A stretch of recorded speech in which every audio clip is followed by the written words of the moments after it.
Before animals crawled or forests stood, the Earth was barren rock, a wind-swept desert with oceans that whispered the earliest secrets of life. The world 600 million years ago was nothing like the lush green Earth you see now, bustling with life and brimming with colour. The continents were not the same as they are today, scattered across the globe in a way that made them look almost unrecognisable. There were no trees reaching toward the sky, no birds filling the air with songs, no insects buzzing in the warmth of a summer's day. The surface was a rugged, hostile terrain, vast, empty stretches of land, barren and desolate. For millions of years the planet was silent. The wind howled over the landscape, its strength perhaps carrying with it the promise of change. But in these early days, it was a world without promise, only the cold, hard reality of stone and dust. The land was a restless place, shaped only by volcanic activity, the shifting of the Earth's crust, and the relentless force of rain that carved rivers and valleys into the bare stone. The sunlight, harsh and unfiltered, burned across the surface, unforgiving and relentless. The air, thin and toxic, was not yet ready to support complex life. The first hints of life, fragile and tentative, emerged from the oceans, where beneath the surface the first stirrings of life were beginning to unfold. In the seas, life was already beginning to experiment, quietly testing the limits of what was possible. Strange, soft-bodied organisms floated in the waters, drifting in the gentle, unhurried currents. Some were like the flat, disc-shaped Dickinsonia, lying still against the seafloor, while others, like the frond-like Charnia, swayed gently with the movement of the tides. These creatures were simple, delicate, and wholly different from the life forms we know today. They were a far cry from the creatures that would eventually crawl and leap across the land, but they were pioneers in their own right. They were the first to test the waters of evolution, playing with shapes and forms, experimenting with the most basic aspects of life. At this stage in Earth's history, survival wasn't a battle. There were no predators stalking their prey, no fierce struggles for dominance. Life didn't have jaws, teeth, or armour. There were no complex defence mechanisms. Instead, life existed in harmony with the environment. Survival meant simply existing, floating along with the currents of the sea, absorbing nutrients directly from the water or the sediment beneath. These were creatures living in an environment that was gentle and forgiving, where the only challenge was surviving the harsh conditions of the ancient ocean. Overhead, the atmosphere was beginning to change, slowly, ever so slowly.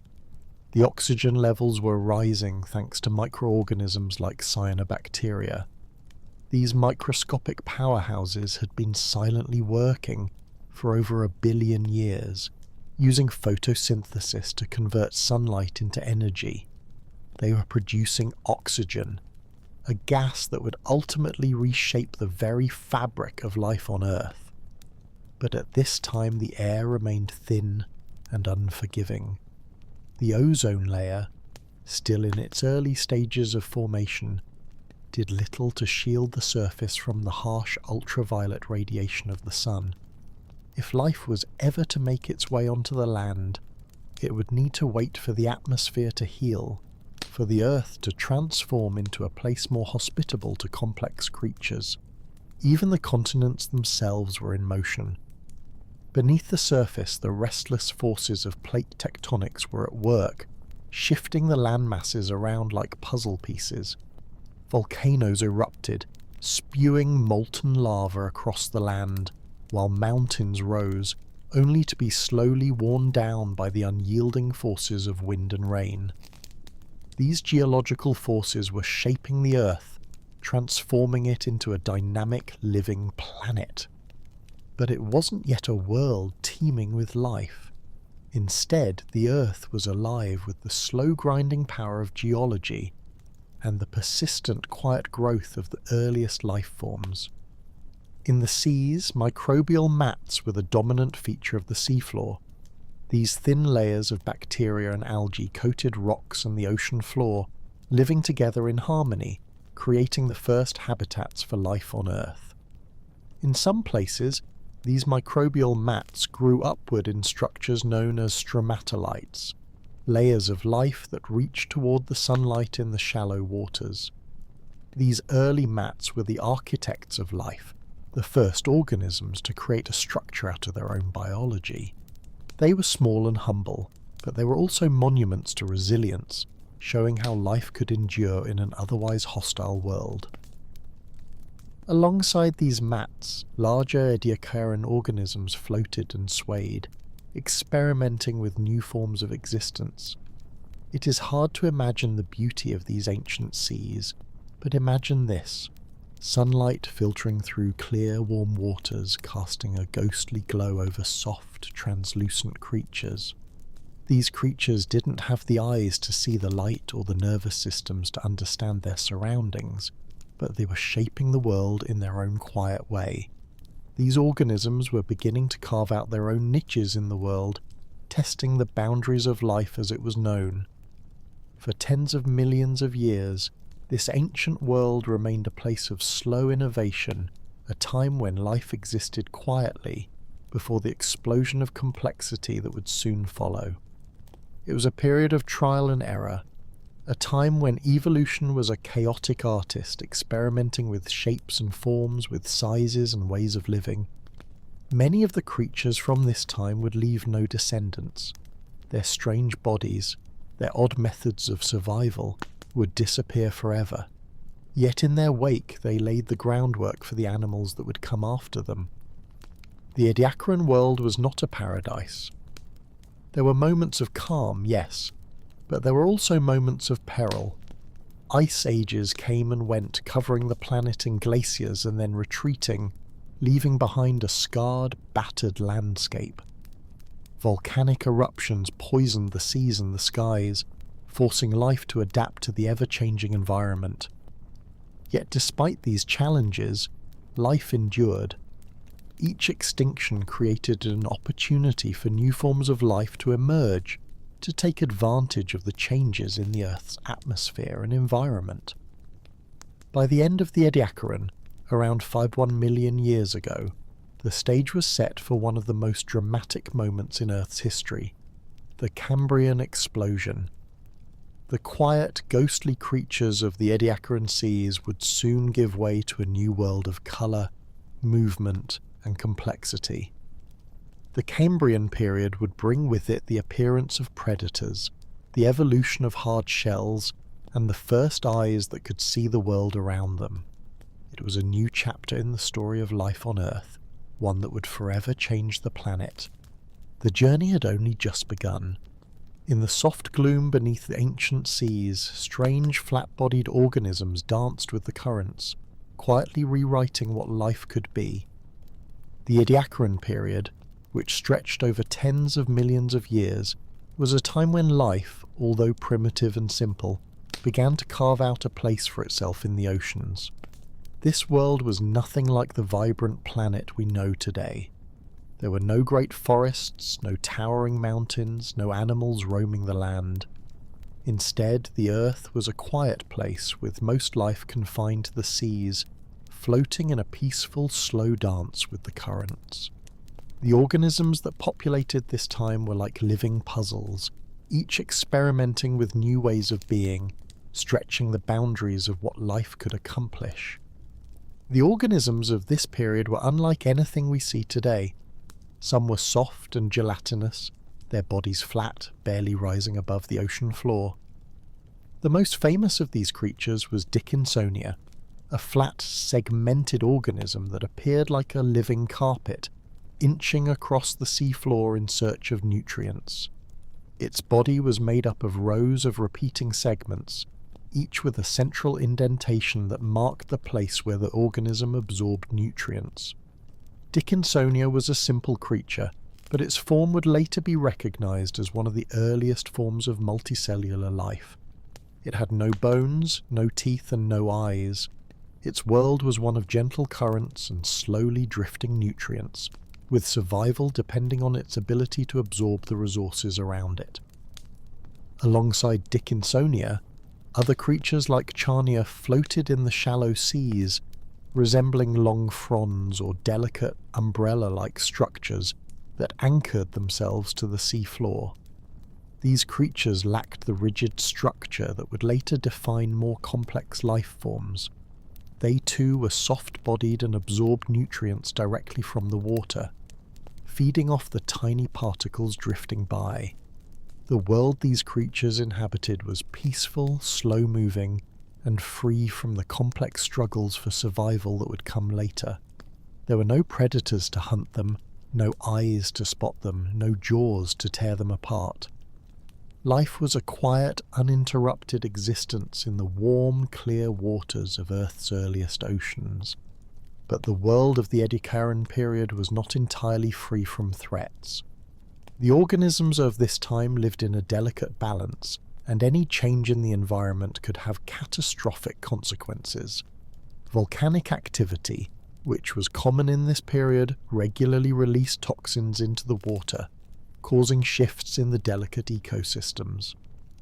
Life, however, found ways to adapt. The organisms of the Ediacaran seas had no complex defensive mechanisms. They didn't have shells, claws, or sharp teeth. Instead, they relied on the simplicity and harmony of their existence. They had no need to battle predators, because there were no predators in the traditional sense. Survival was about existing, about finding harmony with the environment. While the organisms of the Ediacaran period were far from what we would consider advanced, they were laying the groundwork for the complex creatures that would come. They were experimenting with different body plans, each one a unique exploration of how life could function. Their soft bodies, flat forms, and simple ways of living may seem strange to us today, but they were the first steps in a long journey toward the complexity we see in life today. As these creatures floated, crawled, and rested in the ancient seas, the world around them was beginning to change. The atmosphere, though still inhospitable to life on land, was slowly becoming more oxygen-rich, thanks to the work of cyanobacteria. These microscopic organisms, which had been quietly performing photosynthesis for over 1 billion years, were the unsung heroes of life on Earth. By converting sunlight into energy, they were producing oxygen, altering the very atmosphere of the planet. This oxygen would eventually allow more complex life forms to evolve, but at this moment it was still a long way off. The seas were still the cradle of life, and the air was still too toxic for more advanced creatures to survive. This slow build-up of oxygen in the atmosphere would be one of the most important events in Earth's history. The cyanobacteria, through their quiet work, were setting the stage for the rise of more complex life forms.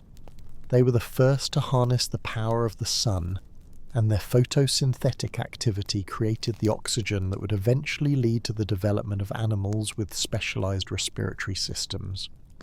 Without this early work by microorganisms, the more advanced life forms of the future would never have been able to thrive. Yet, in the Ediacaran seas, this change was not immediately noticeable. The creatures that lived in these waters were still simple, their bodies designed to drift and float with the currents. There were no predators to drive the evolution of defense mechanisms, no competition for resources that required specialized adaptations. Life existed in harmony with the environment, a slow dance with the tides, where creatures like Dickinsonia and Charnia could thrive without ever needing to fear the dangers of the world around them. At the same time, the world itself was changing.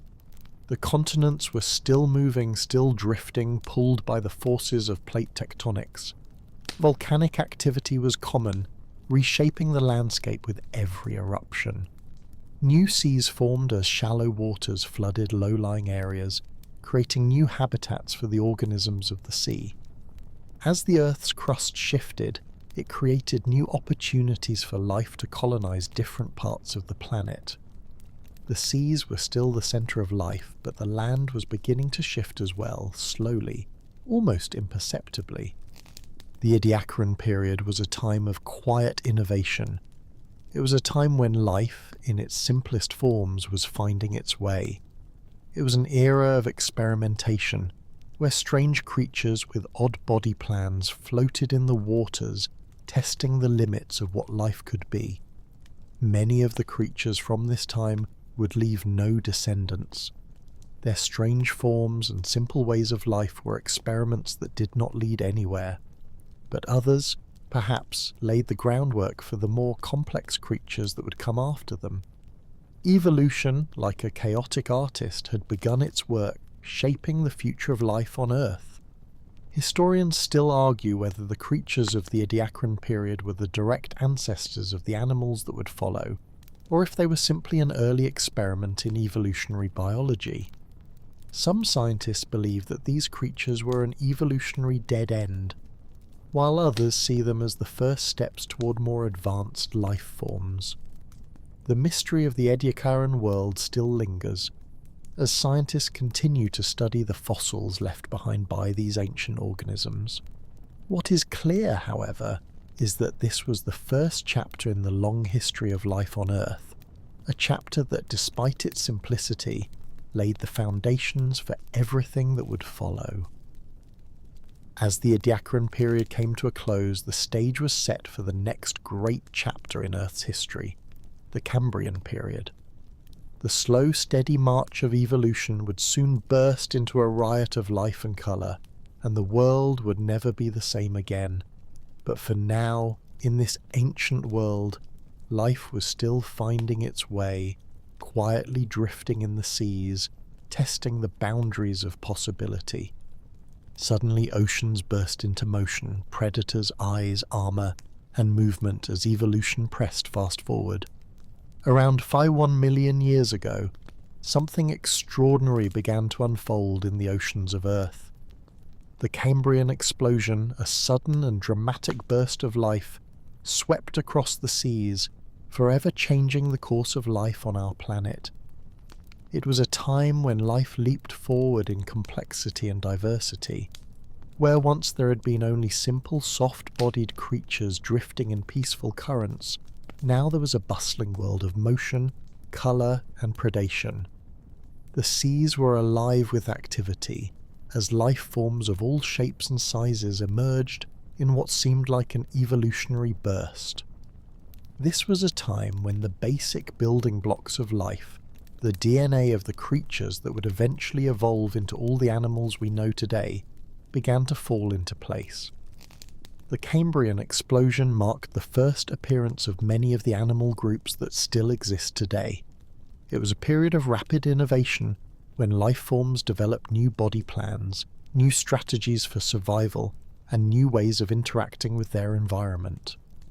It was also a time when the first predators appeared, and with them, the evolutionary arms race that would shape life on Earth for millions of years to come.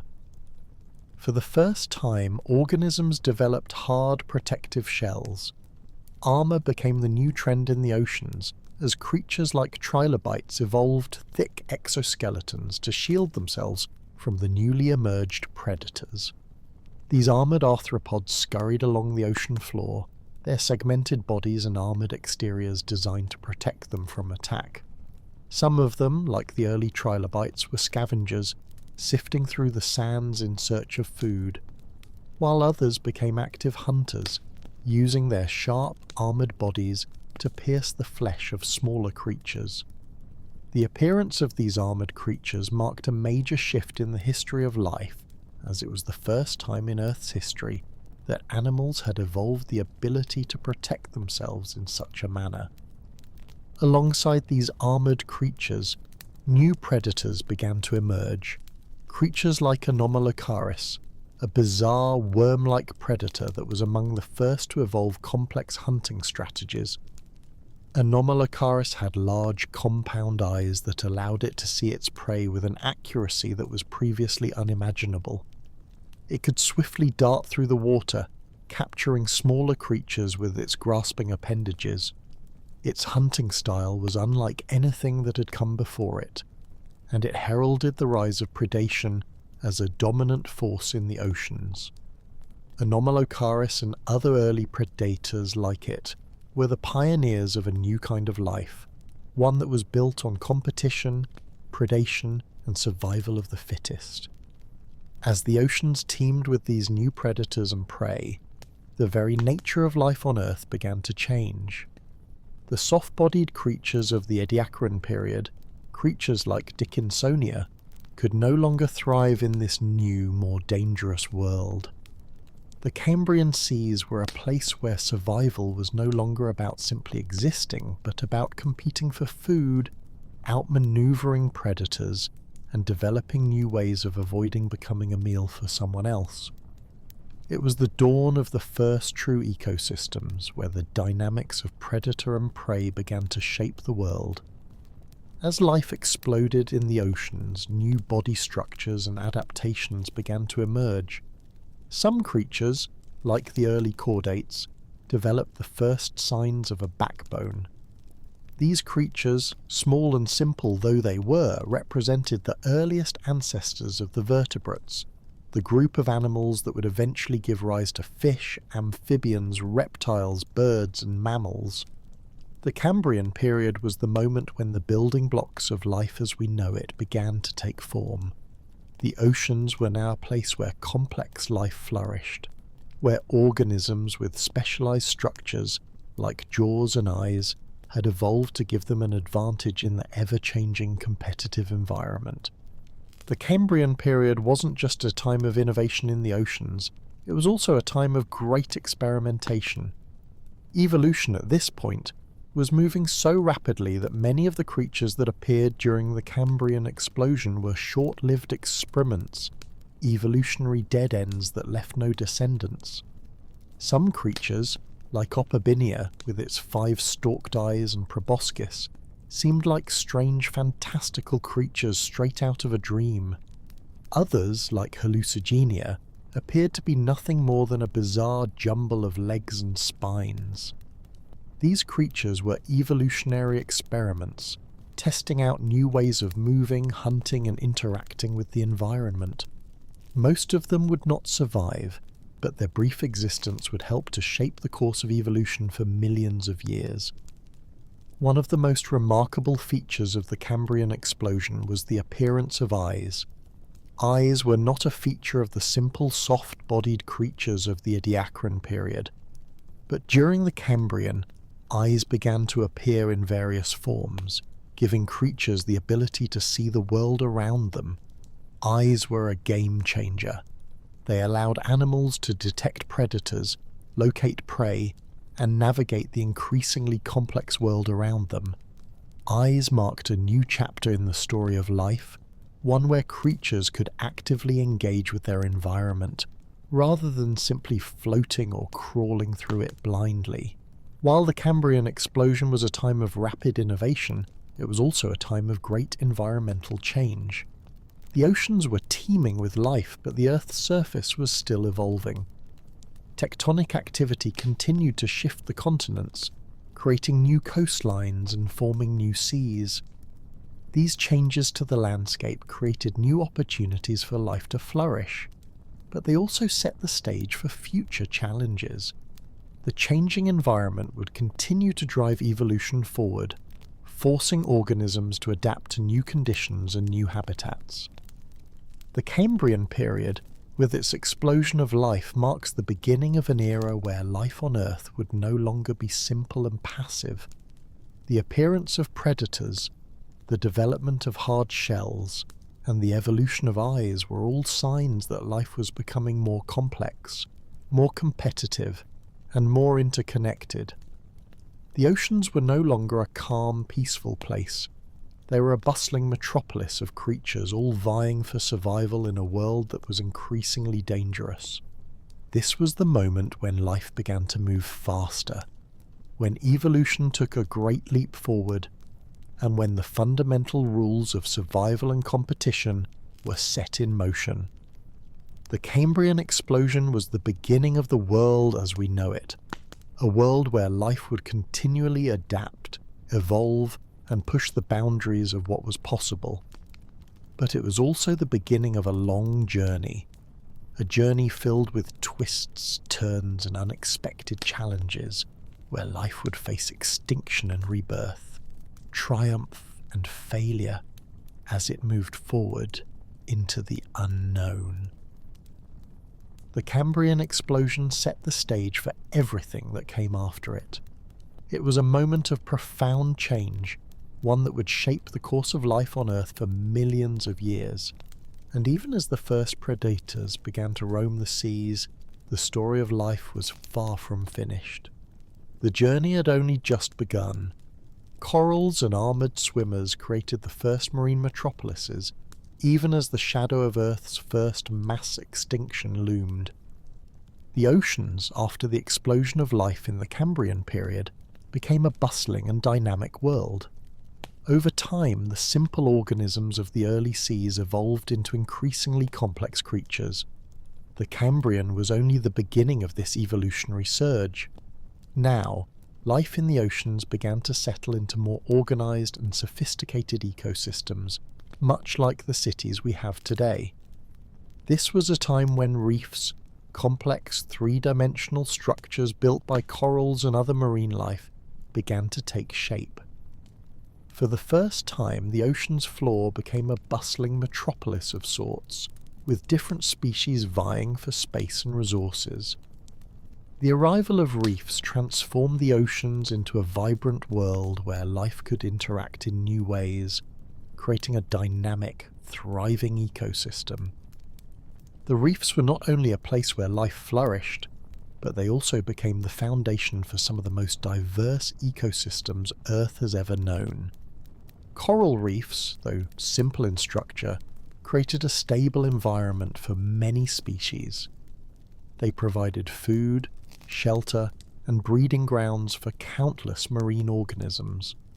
The evolution of coral reefs marked a key point in the history of life on Earth. These underwater cities, constructed by the tiny, fragile skeletons of coral polyps, gave rise to a new wave of life forms, marine creatures that had never existed before. In these early reefs, a variety of life forms began to interact. Small mollusks like brachiopods and early snails began to crawl across the seafloor, feeding off plankton and algae that flourished around the coral structures. Other creatures, like trilobites and crustaceans, scuttled along the ocean floor, their armoured bodies providing protection from predators. These species, although quite different in shape and behaviour, all relied on the same reef ecosystem for survival. The rise of these interconnected marine ecosystems marked a new stage in Earth's history, where life became more intertwined, dependent on each other for survival, and more complex. But even as life thrived in these bustling reefs, the Earth was a place of constant change. Tectonic activity was reshaping the planet, constantly shifting the position of the continents. New oceans were forming while old ones closed up. The land itself was a hostile place, devoid of life, and volcanic activity remained a constant threat. Despite these harsh conditions, life was adapting, finding ways to survive and flourish in the face of adversity. But the very complexity of life in the oceans would soon become its undoing. The Cambrian period was followed by the Ordovician period, which brought with it dramatic changes. The seas were teeming with life, but the world was not a stable place. The first real mass extinction, which would come to be known as the Ordovician-Silurian extinction event, loomed on the horizon. During this time, the planet's climate shifted drastically, temperatures dropped, and ice sheets spread across the Earth. The cold that swept over the planet was harsh and unforgiving. The warm, shallow seas where life had flourished began to cool, and many marine species struggled to adapt. The rich coral reefs that had once flourished now faced extinction. In the face of a rapidly changing environment, many species could not survive the dramatic shift in climate. The seas, once vibrant and full of life, became cold and lifeless. Yet even in the face of this extinction event, life did not completely vanish. The survivors of the Ordovician-Silurian extinction event adapted to the changing world, evolving in response to the new conditions. Species that could survive in the cold waters or find refuge in deeper, more stable parts of the ocean found a way to persist. The reefs, once full of life, fell into decline, but new, hardier creatures emerged to take their place. The survivors of this mass extinction became the building blocks for the ecosystems that would rise in the aftermath. The Ordovician-Silurian extinction event marked the first of many mass extinctions that would shape the course of life on Earth. Each of these extinctions would wipe out large percentages of life, but they would also create opportunities for new life forms to evolve and thrive. Life on Earth was not a straight path but a winding road, where each challenge forced life to adapt, evolve and survive. As the Earth's climate shifted, life adapted to the new conditions, evolving new forms and behaviours to thrive in a changing world. Despite the challenges, the world continued to turn and life found its way. The survivors of the Ordovician-Silurian extinction event, though fewer in number, carried with them the genetic legacy of all the species that had come before. As life on Earth began to rebuild itself, new forms of life emerged, setting the stage for the next great chapter in the history of life on Earth. As the seas grew colder and the ecosystems began to recover from the extinction, the Earth entered a new phase of evolutionary experimentation. In the warm, shallow waters of the oceans, life continued to experiment with new forms and structures. The survivors of the Ordovician-Silurian extinction event began to diversify, filling new ecological niches that had opened up in the wake of the mass extinction. Life was once again finding its way, though the world was forever changed by the forces of evolution and extinction. The story of life in the oceans was not just one of survival, but of resilience, innovation and transformation. The rise of coral reefs, the appearance of the first predators, and the evolution of complex marine ecosystems all played a role in shaping the world as we know it. But the shadow of extinction loomed large, and the Earth would continue to be a place of constant change. The survivors of each mass extinction would continue to evolve, adapt, and innovate, paving the way for the creatures that would follow in their wake. As life in the oceans continued to evolve, the planet's landscape was also changing. The continents were moving, slowly drifting apart and coming together. New seas were opening and old ones closed. The world was a place of constant upheaval, but through it all, life endured. The survivors of the Ordovician-Silurian extinction event would go on to shape the world in ways that were still to be realized. The Earth was alive, and its story was just beginning. Jaws changed everything. Meanwhile, moss crept ashore, claiming the first toehold on land. The oceans of the Silurian period, following the aftermath of the Ordovician-Silurian extinction event, were vastly different from the world that came before. Life had rebounded, yes, but this was now a more dangerous and dynamic world. Evolution was moving at an unprecedented pace, and the first major shift was the appearance of jaws. The jawless creatures of the past were now being replaced by animals with the ability to bite, chew, and tear. With jaws came new forms of predation, creatures like placoderms, early-jawed fish, which introduced a whole new level of complexity into the oceans. The seas were no longer quiet places of peaceful coexistence. They had become hunting grounds, a world in which survival now required the ability to fight, flee, and defend. In this tumultuous world, life was becoming more competitive. Early-jawed fish, known as gnathostomes, were now the apex predators of the sea.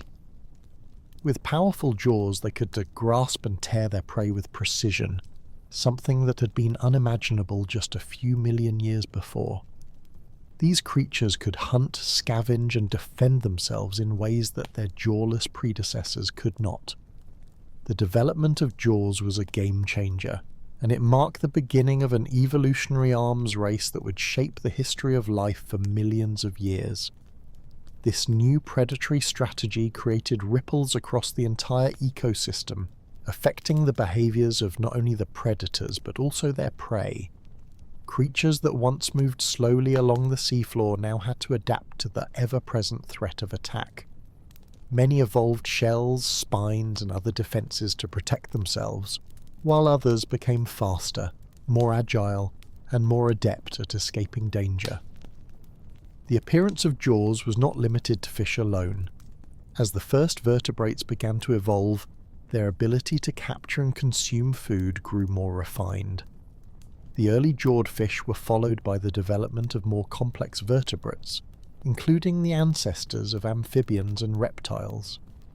As these creatures began to venture closer to the land, they carried with them the evolutionary innovations that would shape the course of terrestrial life. Their jaws, adapted for hunting and feeding, would eventually give rise to the many different types of animals we know today. But before life could truly move onto the land, another dramatic transformation had to occur. Plants began to invade the land. In the quiet, damp corners of the world, moss and other simple plants began to creep ashore. These early pioneers were small and unassuming, their bodies simple and primitive compared to the complex flora of later ages, but they were the first to make the leap from the oceans to the land, claiming the first toehold on Earth's dry surfaces. The transition from water to land was a monumental step in the history of life on Earth. The first plants were simple, but they were the groundwork for the vast forests that would one day cover the continents. Their ability to photosynthesize in the harsh sunlight of the land provided an essential boost to the atmosphere, releasing oxygen into the air and creating the conditions necessary for other life forms to thrive. These early plants faced enormous challenges as they colonized the land. They had no roots, no vascular systems to transport water, and no natural defense mechanisms to protect themselves from the harsh, dry conditions. Yet they persisted. Slowly but surely they began to spread across the landscape, covering rocks and damp surfaces. Their presence altered the face of the earth, providing a foundation for more complex plants to follow. This was just the beginning of the Green Revolution, the slow, steady expansion of life beyond the seas. The appearance of land plants was the first step in the evolution of terrestrial ecosystems. Over millions of years, these simple plants would evolve into the towering trees and dense forests that would eventually cover much of the planet. As the land plants began to take hold, they began to change the atmosphere, the soil, and the entire environment. The landscape was slowly being reshaped by the green growth that spread across the continents. The plants created new habitats, and with these new habitats came new opportunities for life to thrive. But the land was not yet a hospitable place for large animals. The harsh, dry environment was not suitable for the vertebrates of the sea to make the leap onto land. In the water, these creatures had been free from the constant threat of desiccation and heat, but on land, they would need to develop new strategies to survive. The first creatures to venture onto land were not yet true land animals. They were amphibious, able to survive both in the water and on land, but they were still bound to the wet, marshy environments where they could stay moist and hydrated. These early amphibians, like Tiktaalik, were fish that had begun to adapt to life on land. They had strong, fleshy fins that allowed them to push themselves out of the water and onto the land.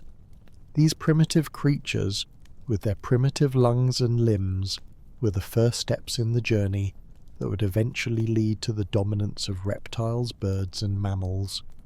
The land was harsh and unforgiving, but it also offered new opportunities for those who could survive the challenge. The move onto land was not an immediate success. The early amphibians were still closely tied to the water. Their bodies, though evolving to cope with land, were not yet fully adapted to life outside of the oceans. They could not stay on land for long periods of time without returning to the water to stay hydrated. They were still vulnerable to the elements, and they lacked the hard, waterproof skin that would later characterize reptiles. But over time, evolution would shape these early pioneers into creatures that could live fully on land. The appearance of jaws, the rise of land plants, and the move onto land itself marked the beginning of a new era in the history of life on Earth. Life was no longer confined to the oceans, it was beginning to spread out into the world beyond. But this was just the beginning. The Silurian period was a time of great change, but the true explosion of life on land would come in the following ages. The foundation had been laid, and the next steps in the journey of life on Earth were just beginning. As the Silurian period came to an end, the Earth had already begun to take on a new shape. The seas were teeming with life, and the first plants had taken their place on the land. The first creatures had begun their tentative steps onto the land, preparing for the great explosion of life that would follow in the coming periods. The journey from the oceans to the land was a long one, but it was a journey that would eventually reshape the entire planet. While great green forests rose and insects fluttered through shadows, fish with limbs dared to explore the shore. The Devonian period, which followed the Silurian, was marked by profound transformations in both the oceans and the land. This was the age when the Earth truly began to resemble the world we know today. Life was no longer restricted to the seas. The land, though still a hostile environment, was gradually becoming more hospitable to life. Forests began to rise, with towering plants reaching for the sun, while the first fish with limbs ventured onto the shore. The Devonian was a time of extraordinary change, a world of pioneers where each step into the unknown was a new chapter in Earth's history. The oceans were still teeming with life during the Devonian, but this period is often referred to as the Age of Fish. Fish had evolved into a vast array of forms, some of which were capable of surviving in new environments. The Devonian seas were filled with new species of fish, from armoured placodums to the first lobe-finned fish. Lobe-finned fish, with their fleshy, muscular fins, were the ancestors of all the vertebrates that would eventually move on to land. These fish were the first to experiment with life outside of the water, using their strong fins to push themselves onto the shore in search of food. The evolution of these fish marks the beginning of a long journey toward the conquest of land. While the oceans were still the primary source of life during the Devonian, the land began to undergo a dramatic transformation. The first true forests began to rise, providing shelter, food, and new opportunities for life. These early forests were not yet the towering, complex ecosystems of later periods, but they were a crucial step in the evolution of the planet. The first plants with vascular tissues began to colonize the land, spreading across the continents and creating lush green landscapes. These plants were able to transport water and nutrients throughout their structures, allowing them to grow taller and reach further into the sky. The land was slowly becoming a more hospitable environment for life, but the transformation was still in its early stages. The rise of these forests had far-reaching consequences. As plants began to dominate the land, they began to change the atmosphere of Earth. The increase in plant life meant more oxygen in the atmosphere, which allowed for the evolution of larger, more complex animals. The oxygen-rich atmosphere would eventually support the development of insects, amphibians, and later reptiles. Empty place, it was beginning to support life in a way it never had before. As the land changed, so did the creatures that lived on it. Fish with limbs, like the famous Tiktaalik, began to make the transition from water to land. These early vertebrates had strong muscular fins that allowed them to crawl across the seafloor, and some of them began to use these fins to move onto the land. They were not yet fully adapted to life on land. They still needed water to survive, but they were taking the first steps toward becoming true land animals. Tiktaalik, with its limb-like fins and fish-like body, was a transitional creature, bridging the gap between life in the water and life on land. The transition from water to land was not an easy one. The land was a harsh, unforgiving environment, and early land dwellers had to adapt to a number of challenges. Unlike the oceans, the land had no buoyancy to support their bodies. These early creatures had to develop the strength and support structures to hold themselves upright on the land. They also had to adapt to the threat of desiccation. Life on land required animals to retain moisture, and the first land vertebrates had to find ways to keep from drying out. These adaptations would be crucial in the evolution of amphibians and later reptiles, which would go on to dominate the land in the coming periods. As fish with limbs ventured onto the land, the world around them was changing as well. Insects, which had existed in small numbers for millions of years, began to flourish during the Devonian. The rise of plants provided new habitats for insects, allowing them to diversify and occupy new ecological niches.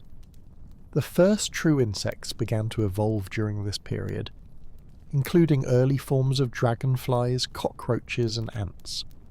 These early insects were crucial to the development of land ecosystems, as they began to pollinate plants, break down organic material, and form complex food webs. The presence of insects was one of the key factors that allowed plants to spread and thrive on land. The development of land-dwelling animals and the rise of insects created the first true land ecosystems. These early ecosystems were simple compared to the complex forests and jungles that would later dominate the planet, but they were a start. Life on Earth was no longer confined to the oceans. The land was beginning to be colonized by new forms of life, and the oceans were becoming more interconnected with the land. The Devonian was a time of experimentation, a world where life was testing the limits of what was possible. The success of these early land creatures was a result of their ability to adapt to a changing environment.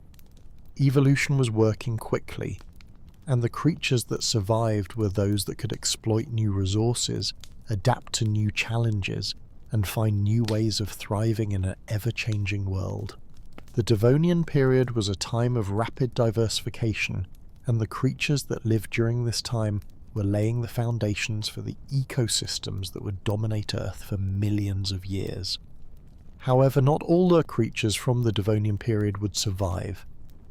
As life on land became more complex, the planet faced its first major extinction event, the Late Devonian extinction. This extinction, which occurred in several waves, wiped out a significant portion of life, particularly marine species. The reasons for this extinction event are still debated among scientists, but it is believed that a combination of factors, including changes in climate, sea level, and oxygen levels, contributed to the massive die-off. Despite this catastrophe, life quickly rebounded. The survivors of the Late Devonian extinction would go on to shape the Earth's future ecosystems, filling the niches left behind by those who perished. The Devonian period was a time of great change and experimentation. It was a world where life was making the leap from water to land, where forests were rising, and where the first complex ecosystems were forming.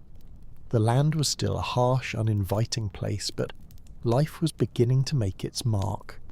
The rise of the first vertebrates on land, the diversification of plants, and the appearance of insects set the stage for the evolutionary explosion that would follow. But the journey was far from over. As life began to conquer the land, new challenges, new predators, and new opportunities for survival awaited.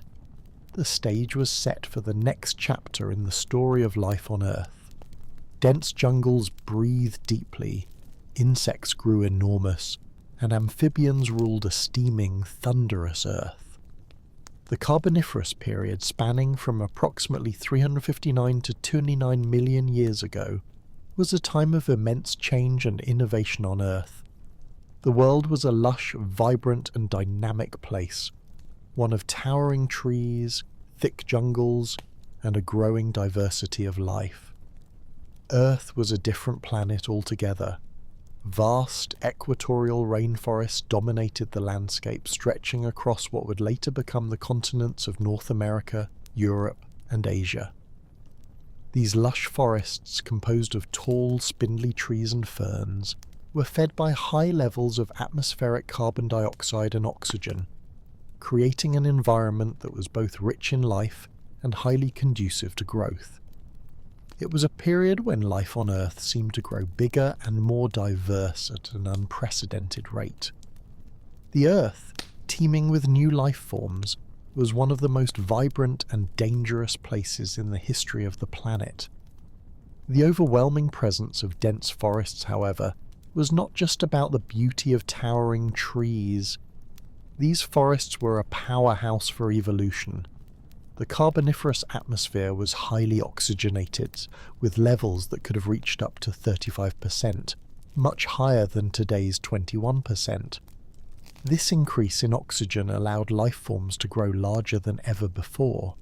Insects, the first group to experience the benefits of this oxygen-rich environment, began to grow to unprecedented sizes. Dragonflies with wingspans of up to 30 inches flew through the humid air, their large eyes scanning the dense foliage for smaller prey.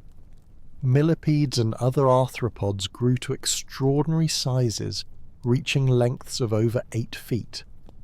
The rise of these enormous insects was a direct consequence of the high oxygen content, allowing their respiratory systems to deliver enough oxygen to fuel their massive bodies. It was an age of giants in the insect world, and the Earth was unrecognizable compared to the earlier, more modest epochs. Beneath these towering trees, the Earth's first amphibians thrived. Amphibians, descendants of the fish-like creatures that had ventured onto land in the Devonian, dominated the marshy environments and shallow lakes. These creatures, such as the giant salamander-like Ariops, were built for the humid, swampy environment of the Carboniferous period. They had strong, sturdy limbs and bodies adapted to both land and water, allowing them to navigate the diverse ecosystems of the time. The amphibians, many of which grew to remarkable sizes, were among the largest land animals of the period, living in the shadow of the towering trees and massive ferns. They were the apex predators of the wetland ecosystems, hunting smaller creatures and basking in the warm, humid conditions. Despite their dominance, amphibians were still tied to the water. They laid their eggs in wet environments, as they lacked the ability to lay hard-shelled eggs on land, like the reptiles that would come later. This dependency on water kept them from fully conquering the land. However, they would pave the way for the evolution of reptiles, which would eventually leave behind the constraints of water for good. The Carboniferous was the time when amphibians began to experiment with life on land, but it was also a time when they were at their peak. In the swamps, marshes and forests, amphibians ruled the wet world, while insects buzzed through the air and plants spread across the earth in an endless green tapestry. In addition to the abundant plant life, the Carboniferous was a period marked by intense geological activity. The continents were still in motion, but during this time they began to collide more frequently, forming supercontinents and mountain ranges. Volcanic activity was common, and the changing landscape created new habitats and new challenges for life. The rise of mountain ranges created more diverse ecosystems, with new types of plants and animals adapting to these regions. The Earth was a planet in constant motion, and life had to adapt quickly to survive. With the lush vegetation and the rise of large animals, the Carboniferous period also saw the appearance of the first forests that would go on to form coal deposits. As plants died and decayed in the humid swamps, they formed massive layers of organic material, which, over millions of years, would turn into the coal beds that we rely on today. These coal deposits were a direct result of the abundant plant life that flourished during the Carboniferous. As trees and ferns grew to enormous sizes, their decay provided the raw material for future fuel, a reminder of how life on Earth is intertwined with the planet's geological history. The high levels of oxygen and the massive plant growth of the Carboniferous period provided the perfect conditions for the evolution of large animals. This was the golden age of giant insects, amphibians, and early reptiles. While amphibians ruled the swamps and marshes, the early reptiles began to emerge from the shadows. These early reptiles, unlike their amphibian ancestors, were fully adapted to life on land. They developed tough, scaly skin that allowed them to retain moisture, and their eggs had hard shells that could survive in dry environments. These early reptiles were the pioneers of life on land, setting the stage for the reptiles that would dominate the Earth in the coming periods. As the Carboniferous came to a close, life on Earth was far from finished. The large, swampy forests slowly began to give way to drier climates, and the world was changing once again. The high oxygen levels that had allowed insects and amphibians to grow to extraordinary sizes began to diminish, and the Earth entered a new phase. The Carboniferous had been a time of enormous growth and change, but it had also been a period of preparation for the next chapter of Earth's history. The rise of the first reptiles, the flourishing of giant insects, and the formation of coal deposits all played a pivotal role in the shaping of life on Earth. Yet life's journey was far from over. The dinosaurs were still millions of years away, and the mammals that would one day dominate the Earth had not yet appeared. The Carboniferous period set the stage for the rise of reptiles and other land-dwelling creatures. It was a time of transition, a time when life on Earth was still figuring out how to conquer the land, how to move from the swamps to the dry hills, and how to take advantage of the new opportunities the planet had to offer. The first steps were taken during the Carboniferous, but the true domination of the land would come later, in the Permian period. The Earth of the Carboniferous was a world of giants, of massive trees, enormous insects and amphibians that ruled the swamps and marshes. It was a time of unprecedented growth, but also a time of preparation for the great changes that were to come. The future was being shaped in the humid swamps and deep forests, where life was preparing for the next evolutionary leap. The Carboniferous was a world of opportunity and experimentation, where life pushed against the boundaries of what was possible, and the Earth was filled with the promise of things to come. Reptiles conquered dryness with leathery eggs, while great coal swamps dried and changed the rules of life again. As the Carboniferous period came to a close, the world began to shift. The swamps that had once dominated the landscape began to dry out, and the lush, humid rainforests began to give way to more arid conditions. The planet's climate was changing, and the ecosystems that had flourished in the wet, oxygen-rich world of the past millions of years were forced to adapt to the new, harsher environment.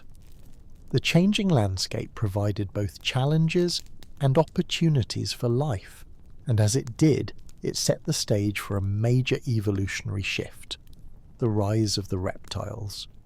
The evolution of reptiles marks one of the most significant turning points in the history of life on Earth. Reptiles were able to conquer the land in a way that no other group of animals had done before. Unlike amphibians, which remained tied to water for reproduction, reptiles developed a key adaptation: the hard-shelled, leathery egg. These eggs, which were capable of surviving in dry environments, allowed reptiles to lay their young on land, far from the water's edge. This was a game changer. The hard shell protected the developing embryo from drying out, while the egg's internal structures provided the nutrients necessary for the young reptiles to grow and develop. With this adaptation, reptiles were no longer dependent on water for reproduction.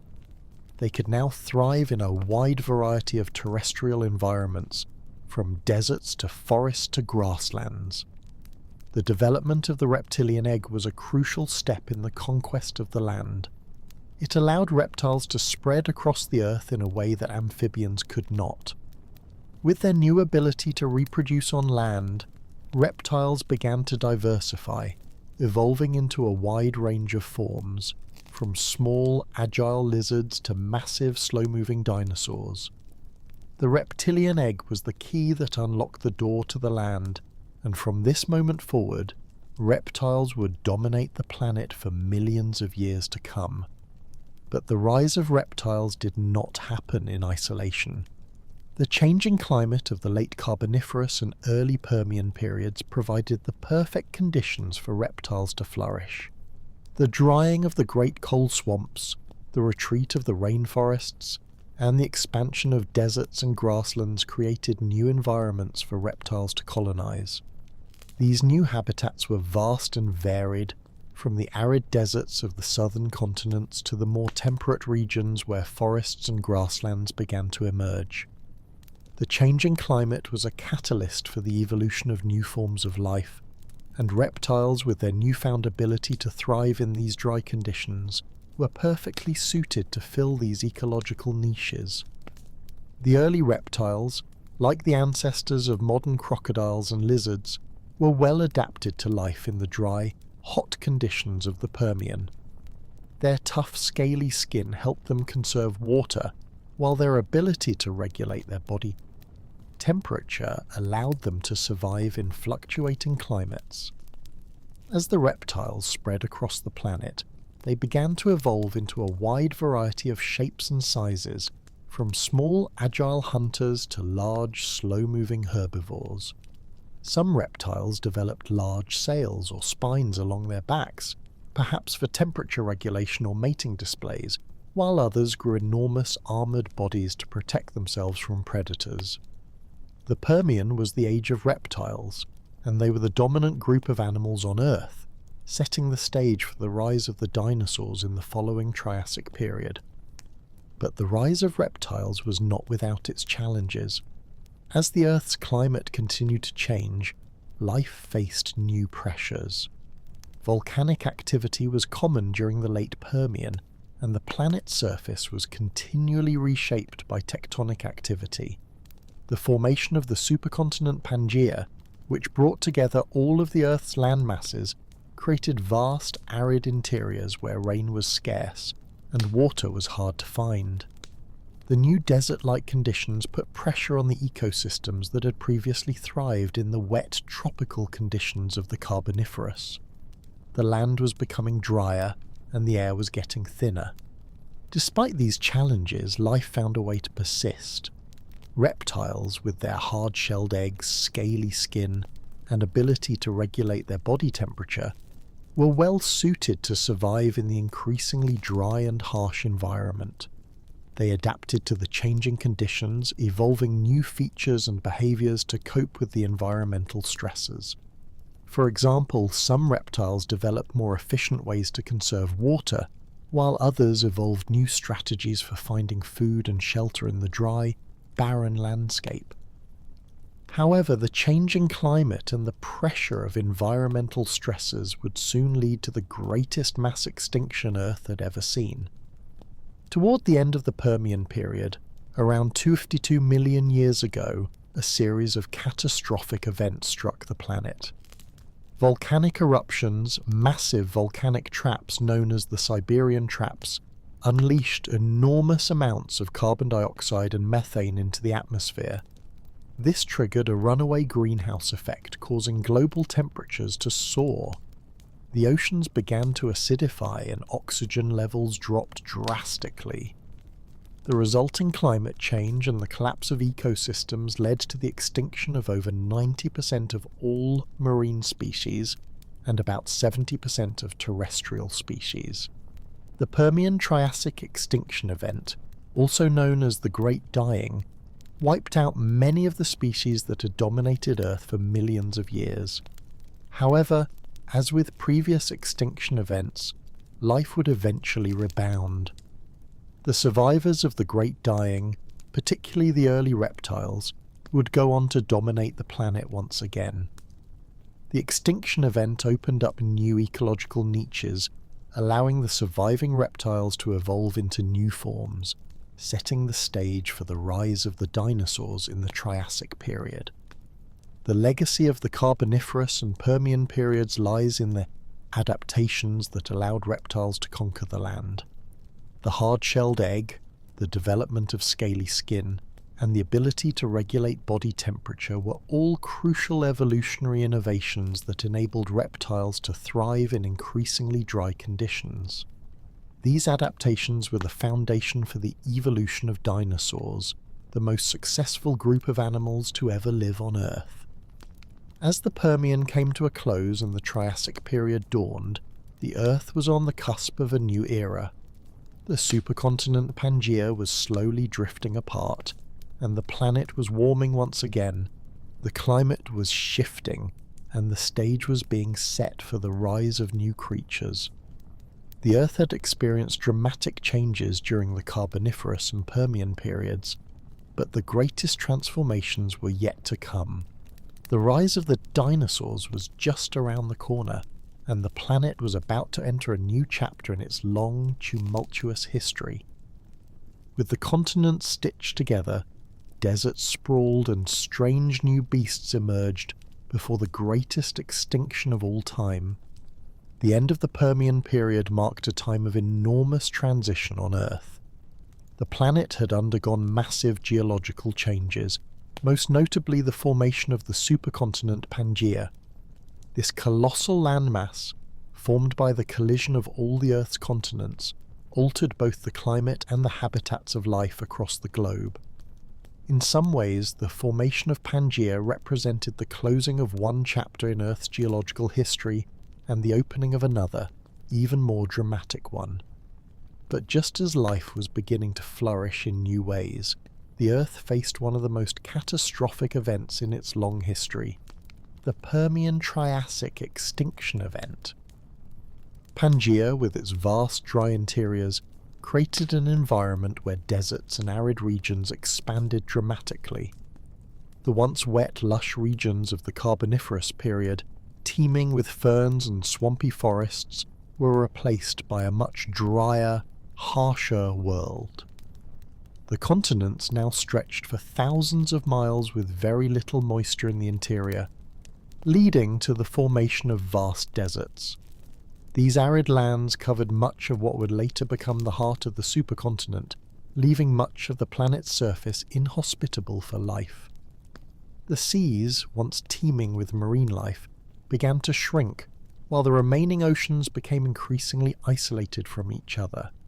The great deserts of Pangaea stretched far and wide, and within them, life began to adapt to these new extreme conditions. The evolving reptiles, already suited for dry land, began to diversify. Some of the early reptiles, like the Dimetrodon, were already developing unique traits that would allow them to dominate the newly formed deserts. These creatures had evolved large sails on their backs, possibly to regulate their body temperature or to help with mating displays. Though they were not yet the giant dinosaurs that would dominate the Earth in the next era, these early reptiles showed the first signs of the incredible evolutionary innovations to come. The formation of Pangaea was not all beneficial to life. With the landmass so large, the climate of Pangaea became more extreme. There were fewer coastal areas, which meant that life was cut off from the moisture and stability that the oceans had once provided. At the same time, volcanic activity increased dramatically as the tectonic plates shifted and collided, releasing large amounts of gases like carbon dioxide and methane into the atmosphere. This created a runaway greenhouse effect, causing global temperatures to rise and triggering a series of climatic shifts that the planet had never before experienced. The resulting changes in climate and atmospheric conditions made survival increasingly difficult for many species. the oceans, which had once been a cradle for life, became acidic due to the rise in carbon dioxide, creating an inhospitable environment for marine life. The temperature fluctuations also caused the oxygen levels in the oceans to drop significantly, further disrupting marine ecosystems. On land, the forests and wetlands that had supported so much life during the Carboniferous period began to shrink as the temperature rose and the climate grew drier. As a result, species that had once thrived in this rich environment began to struggle. The early reptiles, like those that had dominated the land during the Permian period, were also affected by the rapid climate changes. With the extreme heat, the large deserts, and the shifting climate, many of these species were no longer able to survive. A mass extinction began to unfold, a catastrophe of global proportions. This extinction event, which came to be known as the Permian-Triassic extinction event or the Great Dying, was the largest in Earth's history.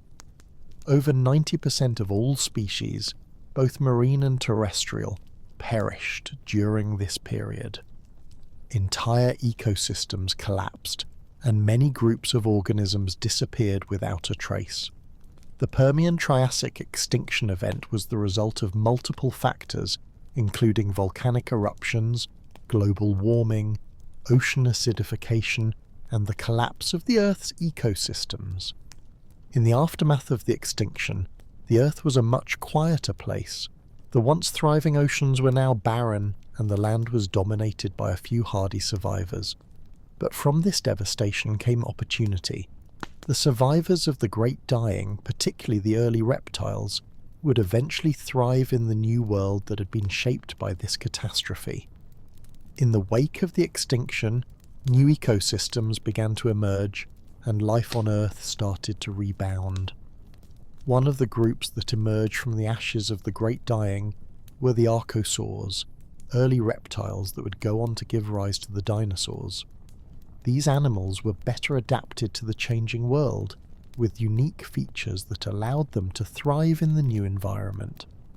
They had a highly efficient respiratory system, which allowed them to survive in the oxygen-poor conditions that followed the extinction event. Their evolutionary innovations, including better locomotion and more efficient thermoregulation, allowed them to spread and diversify across the planet.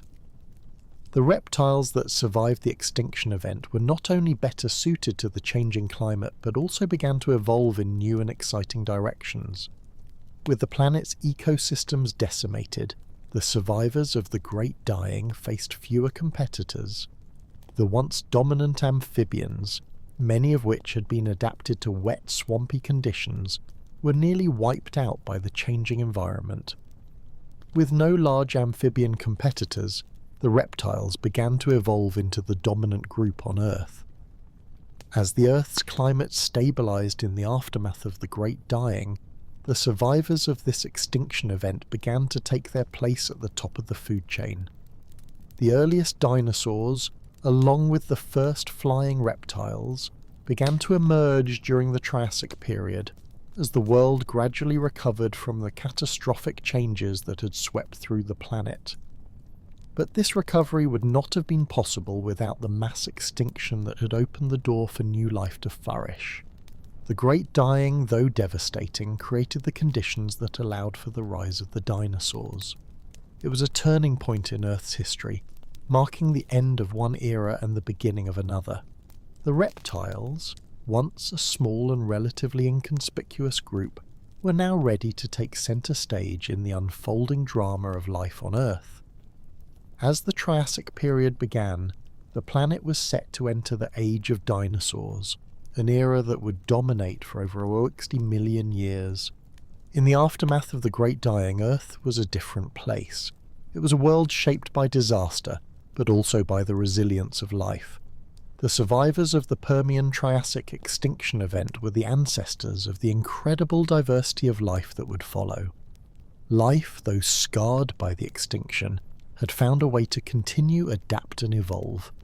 The great deserts of Pangaea had witnessed the rise of strange and formidable new creatures, and the planet had begun to heal. What had seemed like the end of the world was merely the beginning of a new era, one where the planet would once again be filled with life, but now dominated by a new group of survivors, the dinosaurs. Out of the ash came opportunity, and small reptiles quietly began to dream of empires. The aftermath of the Permian-Triassic extinction event left the Earth in a state of turmoil, but from this chaos arose a new order. The survivors of the Great Dying, primarily the small hardy reptiles that had endured the cataclysmic events, began to thrive in the new, less competitive world. These early reptiles, many of which had evolved in response to the harsh conditions of the changing Earth, found themselves in an environment ripe with opportunity. With the extinction of so many species, new ecological niches became available, and the survivors quickly adapted to fill them. In the shadow of extinction, life found new ways to flourish, and small reptiles, once just another part of the food web, began to rise to prominence. The Triassic period, which followed the Permian, was a time of recovery and reinvention. With the once thriving ecosystems devastated, life on Earth had to rebuild itself from the ground up. The early Triassic world was still harsh and challenging, but it was also a time of dramatic evolution. The early reptiles, now the dominant group of land animals, began to diversify rapidly. Their small size, fast reproduction, and ability to adapt to a variety of environments gave them an edge over other surviving groups. Among the survivors were the archosaurs, early reptiles that would eventually give rise to the dinosaurs. These creatures were better adapted to the new conditions of the Triassic world than the amphibians that had dominated before the extinction event. The archosaurs were agile, with a highly efficient respiratory system and limbs that allowed them to move more efficiently on land. Their versatility and ability to thrive in a variety of environments set them on a path to dominance. As the climate slowly stabilized and the Earth's ecosystems began to recover, the archosaurs began to diversify into different forms. Some evolved into the first dinosaurs, while others became the flying reptiles known as pterosaurs. The dinosaurs in particular began to take center stage, with some species evolving into the giants that would come to define the Mesozoic era. These early dinosaurs, though still small and relatively unremarkable compared to their later descendants, mark the beginning of an era in which reptiles would dominate the land, the sky, and the seas. In the Triassic, the first true dinosaurs appeared, small, nimble creatures that were built for speed and agility. They had a unique posture, standing upright on two legs, a key adaptation that allowed them to move quickly and efficiently. The dinosaurs were also some of the first animals to develop specialized teeth, adapted for different diets. Some were herbivores, while others were carnivores, and their teeth reflected this diversity. The small size and speed of these early dinosaurs made them formidable predators, but they were also vulnerable to larger creatures that roamed the Earth. One of the most significant developments of the Triassic period was the rise of the first large herbivorous dinosaurs. The early dinosaurs had been primarily small, but now larger species began to evolve. These herbivores, such as the plant-eating Plateosaurus, were some of the first animals to reach the size of modern-day large mammals.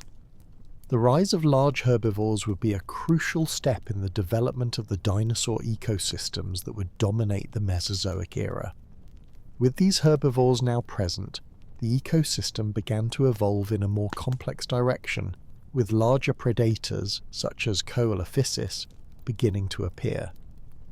At the same time, the early dinosaurs were not alone in their dominance of the Earth. Alongside them, the first flying reptiles appeared. These pterosaurs, with their large wingspans and unique flight adaptations, ruled the skies of the Triassic world. Pterosaurs evolved in parallel with the dinosaurs, and though they were not dinosaurs themselves, they were a crucial part of the ecosystem. Their ability to fly allowed them to hunt from above, giving them access to food sources that were otherwise out of reach for ground-dwelling creatures. Pterosaurs were a versatile group, with some species evolving to hunt fish, while others became scavengers, picking apart the remains of dead animals.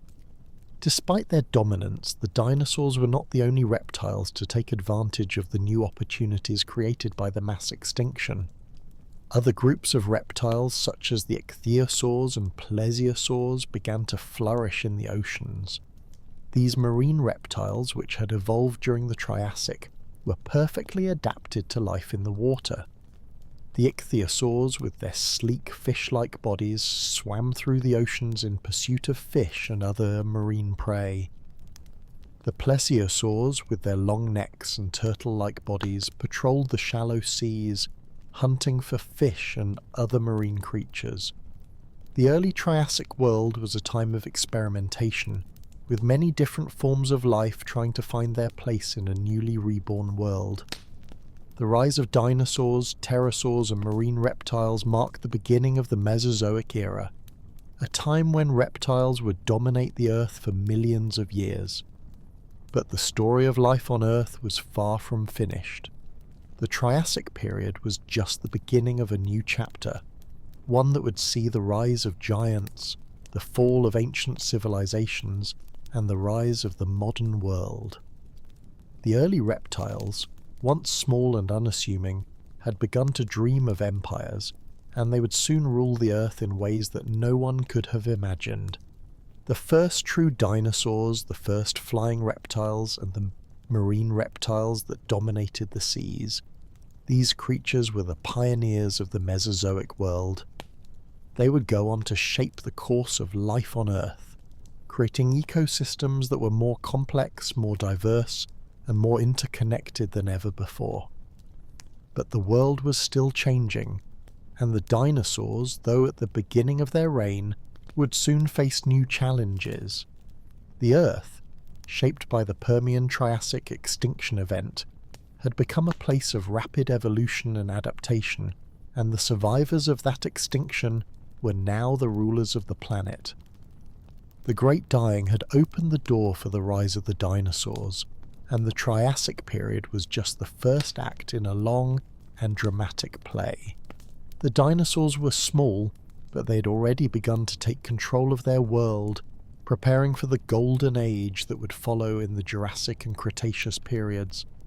The Mesozoic era, often called the Age of Dinosaurs, had begun, and the Earth would never be the same again. Dinosaurs reached the skies and the seas, while the first birds tested the air with wings of borrowed scale. By the time the Triassic period gave way to the Jurassic, the Earth had healed from the Great Dying and was bursting back to life. Gone were the bleak, scorched landscapes of the early Triassic. In their place bloomed a world of deep, steaming forests, wide, fern-filled plains, and shallow, warm seas. And into this vibrant, rebounding planet stepped creatures that would come to define the next 105 million years. The dinosaurs. The Jurassic period saw the true rise of the dinosaurs. No longer the small, nimble creatures of the Triassic, they began to grow in size, variety, and power. This was the age when dinosaurs claimed every environment they could touch, marching across dry lands, stalking through dense forests, swimming in coastal shallows, and even reaching into the skies. On land, the Saurischians and Ornithischians began to diverge into familiar shapes. Towering sauropods such as Brachiosaurus and Diplodocus grew to astonishing sizes. With long necks and pillar-like legs, they browsed from the tallest treetops, consuming massive amounts of vegetation. Moving in herds across floodplains and valleys, these gentle giants reshaped their ecosystems, trampling forests flat and fertilizing the land with their enormous waste. Their size protected them from most predators, but the land was not without its dangers. Lurking nearby were theropods, the first truly fearsome carnivorous dinosaurs. Allosaurus, with its sharp claws and serrated teeth, was the apex predator of its time. Unlike the smaller Triassic predators, Allosaurus and its relatives were coordinated, muscular hunters. Their forward-facing eyes gave them depth perception, and their powerful legs allowed for deadly bursts of speed. These meat-eaters evolved to chase, ambush, and tear down even the largest herbivores. It was now a world of prey and predator, of giants and hunters, and of a delicate balance held in place by strength, speed, and survival instincts. As the dinosaurs expanded their domain on land, the air itself began to fall under their sway. Among the ancient reptiles, a separate branch had already taken to the skies, the pterosaurs. These were not dinosaurs, but close relatives, reptiles that had evolved wings made of stretched membrane, supported by a long fourth finger. Pterosaurs like Dimorphodon and Rhamphorhynchus glided and flapped above coastlines and cliffs, diving to snatch fish from the waters below or scavenging along the beach. Some were no larger than sparrows, while others, later in the Cretaceous, would span the width of small aircraft. These early flyers were not alone for long. In the underbrush, a new kind of creature was stirring, something that still held the shape of a dinosaur but had begun to borrow the sky's freedom for itself. These were the first birds, and their appearance was one of the most remarkable transformations in the history of life. From small feathered theropods came the first gliders, creatures like Anchiornis and Microraptor, who likely leapt from trees or cliffs and floated between branches, perhaps hunting insects or evading predators. Their feathers, originally evolved for insulation or mating display, were now providing lift. In time, these feathers became more refined, shaped for flight, layered for control, stiffened for thrust. And then came Archaeopteryx, with teeth in its beak, claws on its wings, and a long bony tail. Archaeopteryx was a mosaic of old and new. It could glide, perhaps even flap a little, and its feathers showed the same intricate structure seen in modern birds. This was not yet a robin or a sparrow, but it was something astonishingly close. The line between reptile and bird blurred in its bones. It is still debated whether Archaeopteryx was truly capable of powered flight or simply an exceptional glider, but regardless, it represented the first real step into the sky for the dinosaur lineage that would one day sing in forests, fly over mountains, and fill our world with feathered colour. While some dinosaurs reached upward, others dove downward into the seas.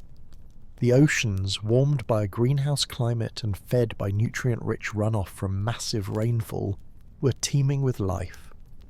Into this aquatic world entered the marine reptiles. The seas of the Jurassic belonged to ichthyosaurs and plesiosaurs. Ichthyosaurs, streamlined like dolphins, had huge eyes adapted for deep diving and hunted fish with swift, precise movements. They were among the first fully aquatic reptiles, born live at sea and never returning to land. Some species were no larger than tuna, others as long as a school bus. Their sleek forms and paddle-like limbs made them masters of open water, chasing schools of fish through sunlit shallows and deep twilight zones. Plesiosaurs, on the other hand, were a stranger kind of predator. Their short-bodied, long-necked design gave them an almost mythical appearance. Serpent-headed swimmers with 4 strong flippers. Some, like Elasmosaurus, used their extended necks to reach into schools of fish, or to surprise prey hiding in reef crevices. Others, like the more robust Plesiosaurus, evolved powerful jaws and massive skulls, snapping turtles and other marine reptiles in half with a single bite. These marine reptiles coexisted with the ancestors of modern sharks, ammonites, and enormous schools of bony fish. Coral reefs, built by early forms of coral and sponges, provided vibrant underwater cities much like those seen in today's tropical oceans. Crabs, starfish, and squid-like creatures prowled the reef floors, while turtles and small reptiles floated near the surface.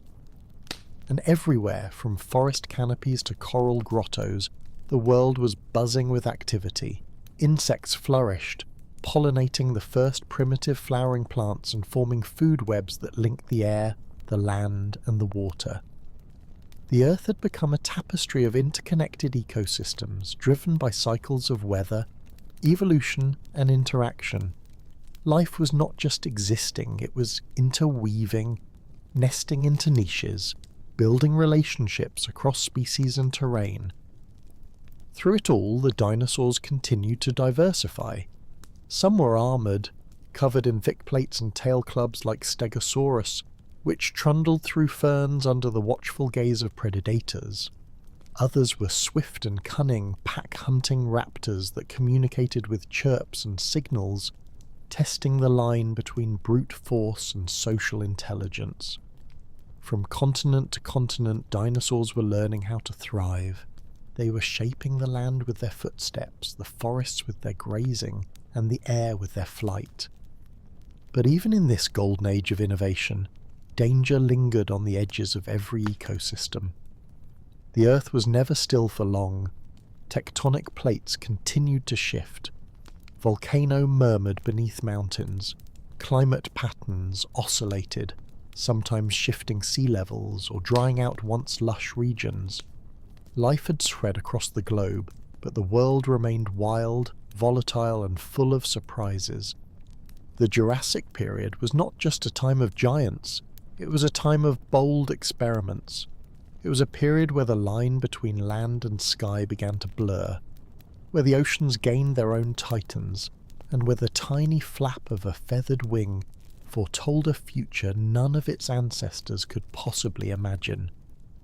Dinosaurs, once small survivors of a mass extinction, had risen to seize control of every environment they could touch. But as they climbed higher and roamed further, they could not have known that the next chapter would bring even more powerful players, stranger plants and predators that bit harder than anything seen before. The Jurassic was ending, and the Cretaceous, Earth's most diverse and dynamic age, was waiting just beyond the horizon. As the continents pulled apart, flowers coloured the earth, and apex hunters ruled the wild. The transition into the Cretaceous period marked the beginning of Earth's final and most dynamic chapter in the age of dinosaurs. It was a world in motion, not just biologically, but geologically. The single massive landmass of Pangaea, which had stitched together continents for millions of years, was finally breaking apart. This slow and steady fragmentation created vast oceans and new coastlines, altering weather patterns, sea levels, and the very environments that life had adapted to for so long. Where there had once been continuity, there were now divides, oceans cutting across continents, mountain ranges rising, shallow inland seas spreading far into once dry interiors. Isolation led to variation. Dinosaurs in what would become South America grew apart from those in Asia. Species in North America diverged from their European cousins. As the continents drifted away from each other, so too did the paths of evolution. The result was a bloom of biodiversity so rich it would never be equalled again in the reign of the dinosaurs. Forests were thicker and more diverse than ever before. Ferns and conifers still blanketed much of the land, but something new had taken root. Flowers, flowering plants, angiosperms made their first appearance in the early Cretaceous. Small at first, almost unnoticeable compared to the towering cycads and ginkgos around them, these delicate blooms quickly proved to be nature's masterstroke. They evolved rapidly, adapted easily, and partnered with insects in a mutually beneficial dance. Bees, butterflies, and beetles, some newly evolved, others ancient, flitted from bloom to bloom, pollinating with each brush of the wing or the touch of foot. plants no longer needed the wind alone to scatter their seeds or carry their pollen. They had evolved marketing strategies, bright colours, sweet scents, and sugary rewards to entice their winged couriers. And so, Earth began to change. Hillsides that had once been clothed in endless green now shimmered with petals, reds, blues, yellows, and purples. Fields became meadows, forests developed layers. Entire ecosystems shifted around this explosion of floral innovation. With flowering plants came fruit, and with fruit came new opportunities for herbivores and omnivores. Dinosaurs were among the first to take advantage of this new bounty. Duck-billed hadrosaurs developed wide, grinding jaws and battery-like teeth that could chew tough vegetation, a rare skill among reptiles. Edmontosaurus and Corythosaurus roamed in vast herds, likely communicating through the resonating chambers in their tall crested skulls, grazing the lush vegetation of the plains and floodplains. Nearby, more heavily armoured creatures like Ankylosaurus crept through the undergrowth, their backs covered in thick bony plates and their tails ending in brutal club-like weapons. These low-slung tank-like dinosaurs fed on tough cycads and flowering shrubs, protected from even the fiercest of predators by their natural armour. Other herbivores turned their heads skyward. Triceratops and its relatives, the ceratopsians, developed elaborate horns and frills, not only for defence but possibly for display, mating and social behaviour. Their massive heads, some as long as a small car, bristled with ornamentation. Each species wore its own unique pattern of horns and shield-like crests, likely used for recognition and perhaps even ritual combat among males. These were no longer simple grazing animals. They were social, expressive and complex. But for every evolution in defence or diet, there arose a counterpoint in tooth and claw. The Cretaceous was also the age of the apex hunter, and at the very top stood Tyrannosaurus rex. Rex was not the largest predator to ever live, nor the fastest, but it was a masterpiece of evolutionary design. Standing over 12 feet tall at the hips, stretching nearly 40 feet long and weighing as much as 7 tons, T-Rex was built like a mobile battering ram. Its massive skull was equipped with teeth like railroad spikes, thick, conical, and perfectly shaped to crush bone. Unlike earlier carnivores that sliced, Rex pulverized. It didn't need to make a clean kill, it simply overwhelmed. Its senses were equally terrifying. Eyes facing forward gave it stereoscopic vision and depth perception. Its hearing was acute. Its sense of smell, among the best in the animal kingdom, helped it detect prey from miles away, or carrion ready to be claimed. There is still debate among scientists whether T-Rex was a pure hunter or an opportunistic scavenger, but perhaps the answer is both. It hunted when it had to, stole when it could, and feared nothing. Across the globe, other fearsome predators ruled their respective domains. In what is now South America, Giganotosaurus emerged, a slightly longer but more slender cousin to Rex. In Africa, Spinosaurus stalked the river deltas. With its crocodile-like snout, conical teeth, and a sail-like structure on its back, Spinosaurus was likely a fish-eating semi-aquatic predator. It may have prowled both land and water, snapping up fish with precision and using its massive limbs to swim between shallow channels. Meanwhile, velociraptors, far smaller than popular depictions, moved in swift, intelligent packs. Feathered, fast and cunning, they hunted small prey with hooked claws and agile movements. Some scientists suggest they may have used coordinated strategies to outmaneuver larger dinosaurs. Or perhaps they simply relied on numbers, speed, and razor-sharp instincts. Above it all, the birds of the Cretaceous took to the skies in increasing numbers and diversity.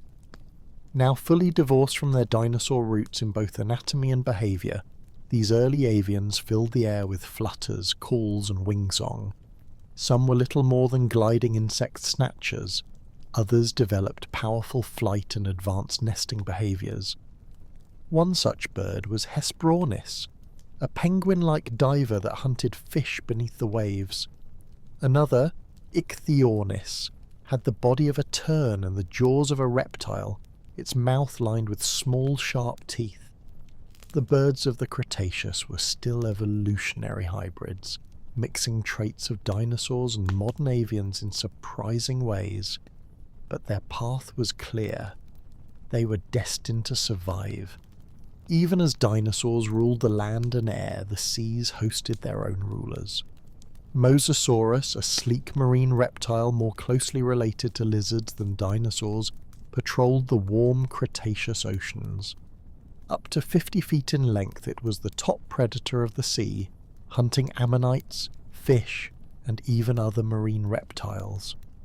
With powerful tails, paddle-like limbs, and double-hinged jaws, Mosasaurus was the ultimate ambush predator of the deep. Alongside them, schools of bony fish darted through coral reefs, ancient turtles glided effortlessly, and sharks, primitive but effective, hunted in packs. Invertebrates like ammonites spun through the water in their coiled shells, while plankton blooms coloured the seas with streaks of green and blue. On land, new relationships were forming. Flowering plants and insects co-evolved at an incredible pace. Ants, wasps, and beetles diversified, forming colonies, developing roles, and manipulating their environments.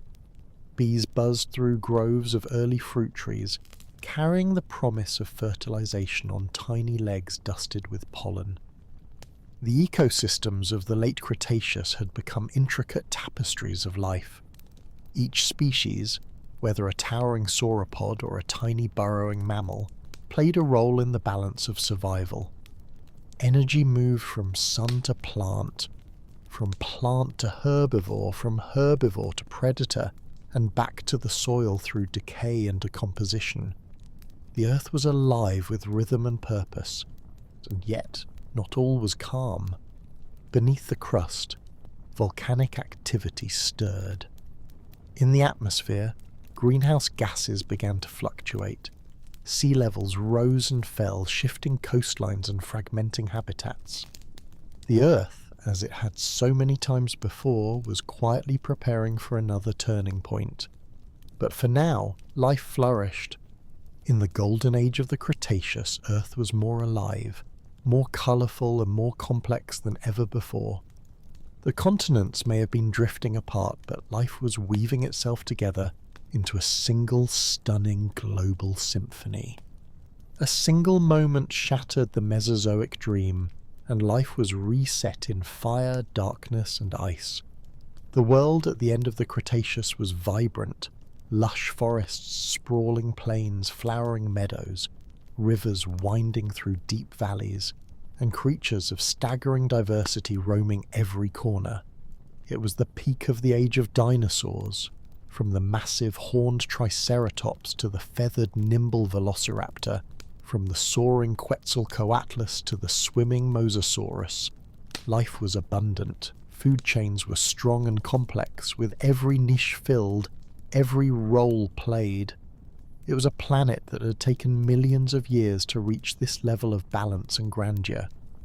And then, in one incomprehensibly violent instant, everything changed. Racing through the vacuum of space at over 40,000 miles per hour was an asteroid, a 6-mile-wide rock that had wandered the cosmos for eons. No one knows where it came from. Perhaps it was dislodged from the asteroid belt. Perhaps a long-past gravitational nudge had pushed it toward Earth. Whatever its origin, its destination was tragically precise, a shallow sea near what is now the Yucatan Peninsula in modern-day Mexico. 66 million years ago, Earth was struck. The impact was immediate and world-altering. The asteroid, travelling faster than a bullet, released more energy upon collision than 1 billion nuclear bombs. In less than a second, the Earth trembled. A blinding flash lit the skies, followed by shockwaves that cracked continents. Mountains melted, oceans heaved, the very crust of the earth rippled outward. The crater it left behind, now known as the Chicxulub crater, was over 90 miles wide and 20 miles deep. For thousands of miles in every direction, forests were flattened, vaporized by a wall of heat that travelled faster than sound. Wildfires ignited instantaneously, spreading across continents. Debris from the impact, molten rock, shattered earth and vaporized asteroid, was ejected high into the atmosphere, where it circled the globe. But the initial firestorm was only the beginning. As the dust and ash settled into the stratosphere, it formed a thick, choking veil around the planet. For weeks, then months, sunlight was blocked out. Photosynthesis ground to a halt. Temperatures dropped precipitously. The world was plunged into darkness, an artificial night that lasted perhaps a year or longer. Without sunlight, plants withered and died. Forests collapsed. Meadows browned. Flowering plants, once the engines of the Cretaceous ecosystems, vanished by the millions. The collapse of plant life triggered a chain reaction. Herbivores began to starve. With nothing to eat, they perished. Carnivores followed shortly thereafter. Apex predators like Tyrannosaurus rex, once kings of their domains, found themselves without prey, weakened, starving, and finally extinct. In the oceans, similar tragedies unfolded. Phytoplankton, the foundation of the marine food web, died off as light disappeared from the sea's surface. Without them, fish populations crashed. Coral reefs turned to ghost towns. The great marine reptiles, Mosasaurus, Plesiosaurus, and others, vanished. Even the hardy ammonites, which had survived every mass extinction before, succumbed. In a matter of months, 75% of all life on Earth was gone. It was not just the death of the individual animals, it was the erasure of entire lineages. Every non-avian dinosaur, from the tiny oviraptor to the enormous Argentinosaurus, vanished. Many bird species perished as well. Entire branches of the tree of life were sheared off in an instant. But even in devastation there were survivors. Some birds, those small ground-dwelling seed-eating species, endured. Their size, flexibility in diet, and nesting habits allowed them to outlast the darkness. They scattered, adapted, and eventually radiated into the incredible diversity of birds we see today. Small mammals, too, found refuge. These creatures had already been scurrying through underbrush, nesting underground, and feeding on insects and seeds while dinosaurs thundered above them. They were adaptable, resilient, and opportunistic. When the world grew dark and the giants fell, mammals quietly stepped into the empty space. Insects, fungi, and bacteria, simple ancient survivors, endured and even flourished in the new nutrient-rich decomposing world. As fire cleared forests and decay spread across the land, they fed, broke down, and recycled what remained. And then slowly the skies cleared. It may have taken years, perhaps even decades, but eventually the dust and soot settled. The sun pierced the grey. The earth warmed. Rain returned. Shoots of green emerged from the ashes. Ferns were the first to reclaim the earth, a phenomenon called the fern spike, visible today in the fossil record. These hardy plants colonized the blackened landscapes, preparing the soil for more complex flora to return. As the ferns spread, life followed. Birds filled the skies with cautious wing beats.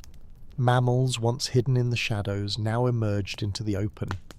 They explored the forests, foraged across the plains, and began to evolve into new forms. In a world emptied of giants, the small inherited the earth. The mass extinction at the end of the Cretaceous was one of the most significant events in the history of life. It wiped out 75% of all species, ended the reign of the dinosaurs, and reshaped the Earth's biological future. But it was not the end of life. It was a reset, a cleansing, terrible as it was, that made room for something new. In the fossil record, the line is stark. A layer of clay, rich in iridium, an element rare on Earth but common in asteroids, marks the boundary. It can be found across the globe, in the cliffs of New Zealand, the rocks of Italy, the badlands of North America. One moment, bones of dinosaurs. The next, silence. But in that silence something remarkable stirred. The age of mammals was coming, and with it, a new path, a new kind of intelligence, a new kind of curiosity, and a future that would one day look back, puzzled and awed, at the fossils left behind. The last dinosaurs did not roar into oblivion. They vanished beneath falling ash and deepening cold. But their story did not end. Every sparrow, every hawk, every penguin diving into cold Antarctic waters, each carries in its bones the legacy of that lost world. The Mesozoic dream had ended, but life, persistent and stubborn, was already dreaming again. Amid the ferns and the fading smoke, tiny mammals emerged, carrying the future in their bones. In the aftermath of the cataclysm that ended the Cretaceous, Earth was a world reshaped by silence. The mighty footsteps of Tyrannosaurus rex, the crashing waves broken by Mosasaurus, the thunderous wings of Quetzalcoatlus, all gone. What remained was ash, ruin, and a strange, unnatural quiet. Yet beneath the scorched soil and among the skeletal trees, life still pulsed. It was smaller now, more cautious, but no less determined. And in that quiet space a new cast of survivors stepped forward. The mammals, once marginal, shadow-dwelling creatures, began their slow ascent. They were not strangers to the Mesozoic world. For over 100 million years they had lived under the feet of dinosaurs, eking out an existence in the underbrush, nesting in burrows, scurrying at night. Most had been small, insectivorous and nocturnal, but they had outlived the giants, and now the world was open in ways it had never been before. In the early days after the extinction, the planet was still healing. The skies were brighter, but the climate was unstable. Rainfall patterns shifted. Wildfires came and went. Ash-laced soils alternated between fertility and famine. But slowly, green returned. Ferns gave way to shrubs, then to the earliest regrowth of flowering trees. As plant life took root again, so did opportunity. Mammals, no longer restricted to the margins, began to evolve, quickly, creatively, and with breathtaking variation. At first, the changes were subtle. A few lineages grew larger, feeding on seeds, roots, and the rebounding insect populations. Others began to specialize. Some, like the ancestors of modern primates, took to the trees, evolving grasping limbs and stereoscopic vision for life among branches. Others, like the early ungulates, grew nimble legs and sturdy hooves, designed for the open ground that was returning to the landscape. With the dinosaurs gone, mammals expanded into every possible niche. Some remained insectivores, like the shrew-like Leptictedium, which zipped through leaf litter on long hind limbs. Others, like Ptilodus, explored omnivory, nibbling on both plants and animals, its long tail helping it balance in the trees. Small carnivores began to evolve too, nimble hunters with sharp teeth and better coordination, stalking the creatures that once eluded them. Their brains, already relatively large for their size during the age of dinosaurs, continued to grow. So did their curiosity.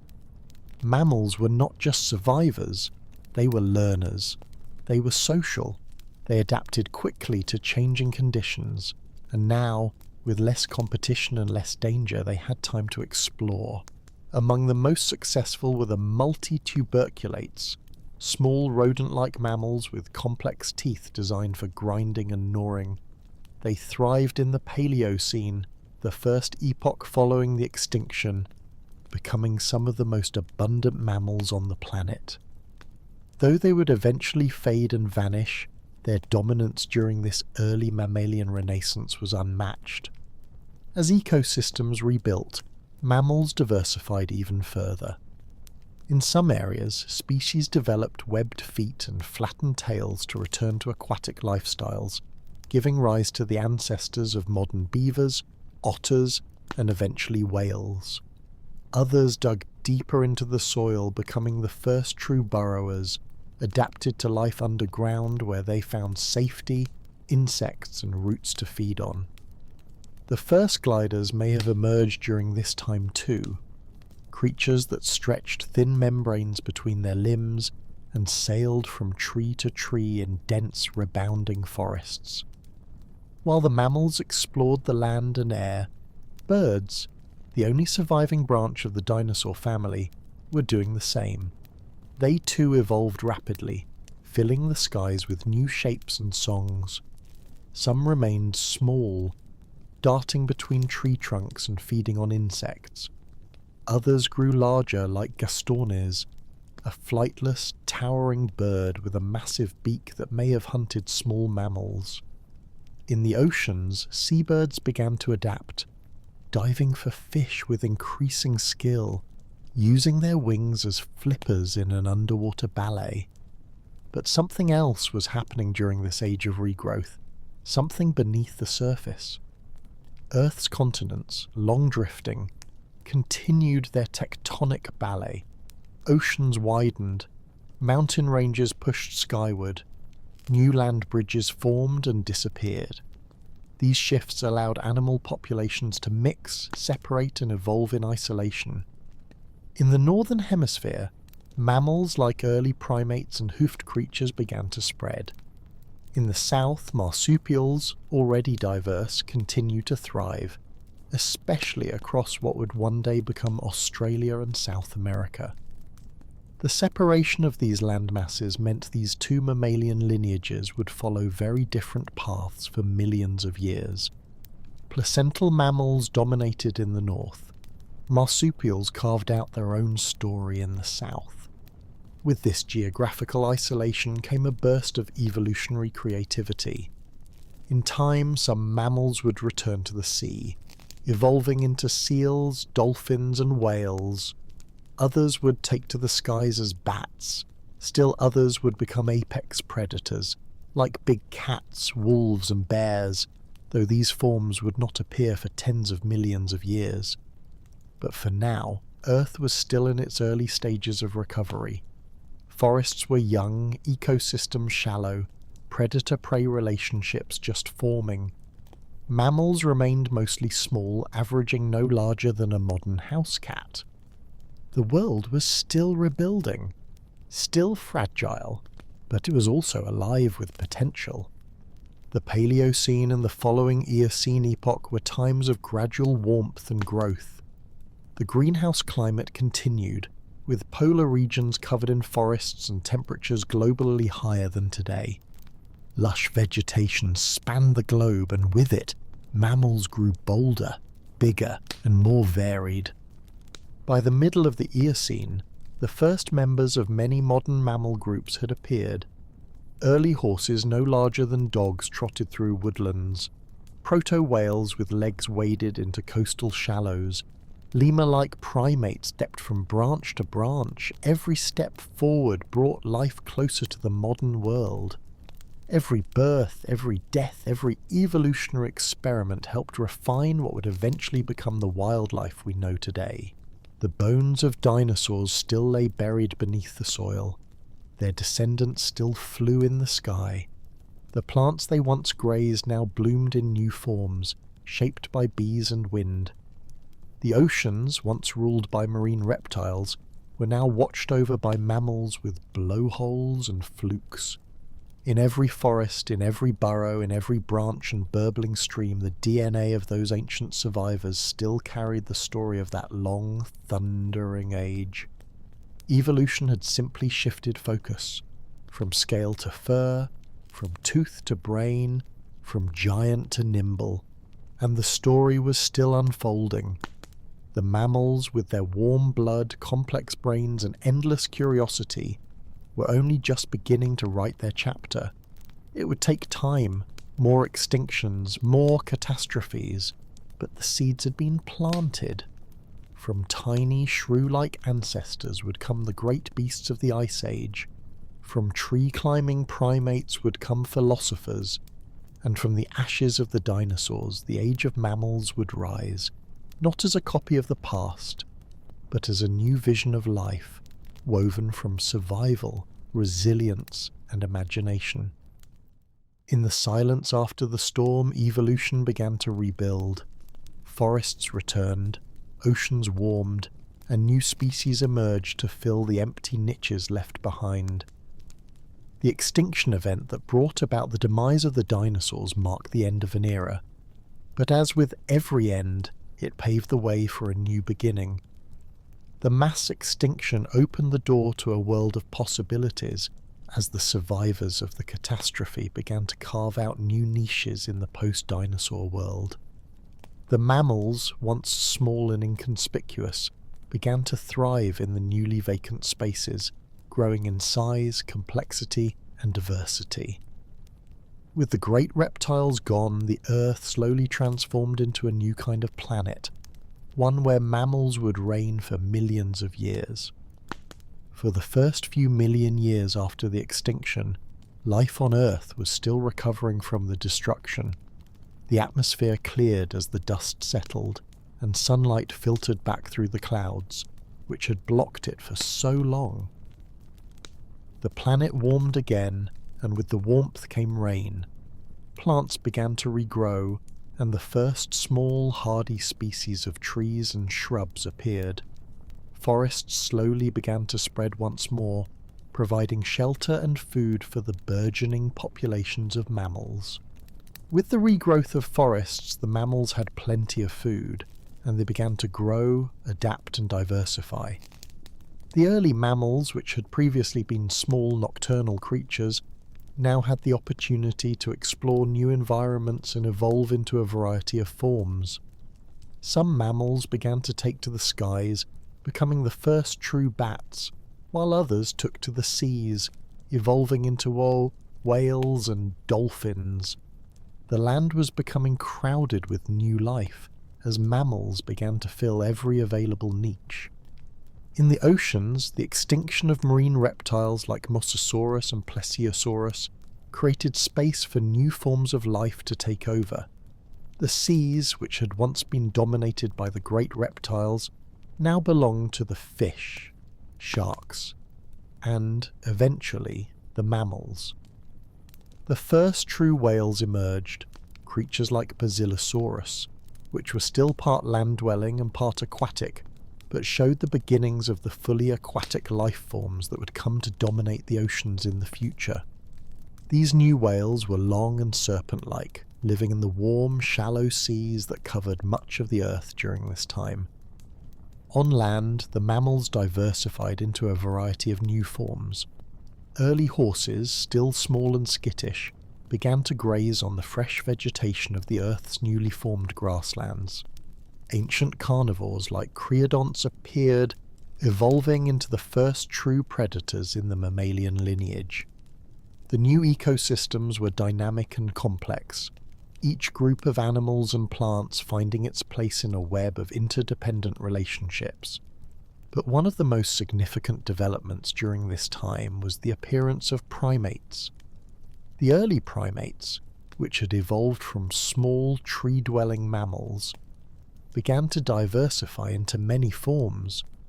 They were not yet the human ancestors we recognize today, but their adaptations to life in the trees, grasping hands, forward-facing eyes, and large brains set the stage for the evolution of intelligence. The primates, though still small and relatively simple compared to modern-day apes and humans, were now ready to begin their evolutionary journey in earnest. These small, agile creatures were able to thrive in the dense canopies of the forests, eating fruit, insects, and leaves. Their increased brain size and ability to process information gave them a survival advantage, and over time some primates began to evolve more advanced forms of social interaction, communication, and tool use. The primates were slowly but surely setting the stage for the eventual rise of human ancestors. As the Earth entered the Paleogene period, life had largely returned to normal, but there was one last shift to come. The Earth was entering a cooling phase, and the lush, warm climates of the previous eras were giving way to more temperate conditions. The cooling of the planet would soon lead to the expansion of grasslands and the spread of ice sheets in the polar regions. The Earth was transitioning from a lush tropical paradise to a planet with more seasonal climates, and this shift would have a profound effect on the life that would inhabit it. The cooling of the planet had a major impact on the mammals. Some species, such as the early relatives of the horses and rhinoceroses, adapted to the changing conditions by becoming larger and more suited to the open grasslands. Meanwhile, other species, such as the ancestors of the modern-day deer and antelopes, evolved into grazers, relying on grasslands for food. As the planet cooled, ecosystems continued to shift and evolve, driven by the changing climate. But even as life continued to evolve, the Earth was beginning to experience another major shift: the rise of humans. The primates, who had once lived in the treetops, began to move down to the ground. Over time, some primates began to evolve more complex behaviors and use tools. They began to experiment with social structures and communication, setting the stage for the eventual rise of human civilization. The story of life on Earth had come full circle. From the simple, soft-bodied organisms of the Ediacaran period, to the towering dinosaurs of the Mesozoic, to the small, resilient mammals that took over in the wake of their extinction, life on Earth had evolved in ways no one could have predicted. Every extinction, every new environmental challenge had spurred life forward, shaping the creatures that would eventually walk, swim, and fly across the planet. And so the Earth continued its endless journey around the Sun, its ecosystems in constant flux. Life, resilient as ever, continued to evolve, adapt, and overcome the challenges thrown its way. The journey from the first simple life forms to the complex and intelligent creatures that inhabit the planet today is a testament to the power of evolution, survival, and the endless drive to live. And now, as the Earth turns into a new age of human progress, we can look back at the long and extraordinary history of life on this planet, a story that stretches from the earliest organisms to the creatures we know and love today. We are but one chapter in that ongoing story, a small part of a history that continues to unfold with each passing day. For now, Earth remains a living, breathing planet, teeming with life, full of stories waiting to be told and mysteries waiting to be uncovered.